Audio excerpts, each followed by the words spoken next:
PISA-based test for schools was born out of the main PISA project. So the main PISA was started in 2000, and it is designed to collect student data and education performance information from countries and economies around the world. And it is highly useful and highly interesting, but we realize that the majority of educators around the world are not working at a national policy level. They're not ministers of education, and they're not national policy makers. Most educators are teachers or school administrators. And from their perspective, they find the results of the PISA to be very fascinating, but they're not sure to what extent they can use it in their own individual schools because they don't know to what extent those results represent and reflect accurately the students at their schools. So in order to help them, we created this project, the PISA-based test for schools, in 2012. And unlike the main PISA, the direct audience and the unit of analysis that we are focusing on is not an entire country or an entire economy, but simply one individual school. And we would provide a quote-unquote PISA result on the same scales using the same scores and the same methods that we use for PISA, but the result is instead of one school instead of one country. So then a teacher would find this result to be much more useful because that teacher would know that the result is accurately capturing the performance of his or her students, their backgrounds, their attitudes, and their behaviors. And then they can use that information to improve their own pedagogy, their own practices in the classroom and in their schools to help improve their students' learning and their outcomes. The report is divided into several major sections. The first section of the report simply talks about what the PISA is and what the PISA-based test for school is.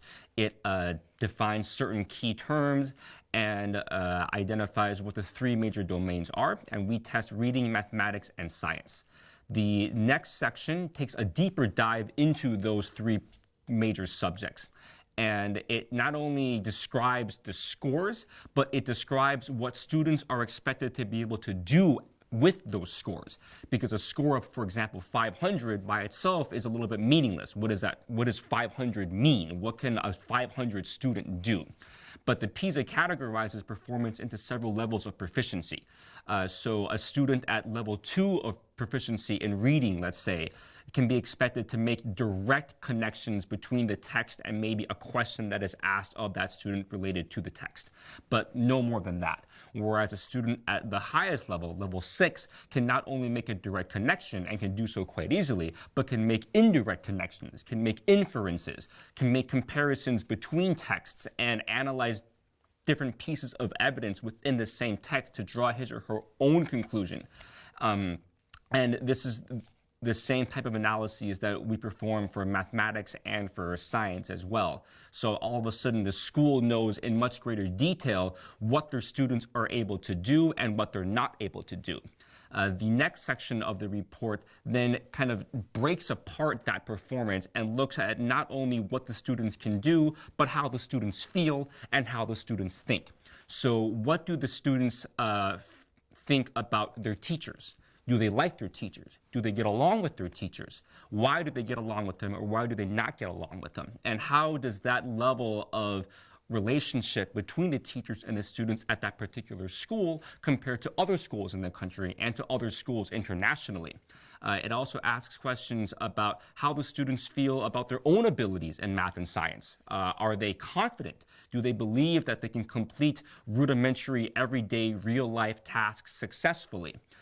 Do they believe that mathematics and science will play a role in their life as they continue on to further education, as they seek employment in the job market?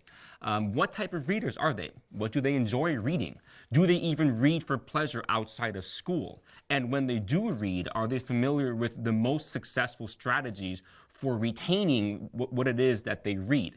And these are the types of questions and the type of information that the PISA-based test for schools collects from the students. So not only their performance in subjects, academic subjects, but also their attitudes and their behaviors and how that might relate to the performance in those subjects.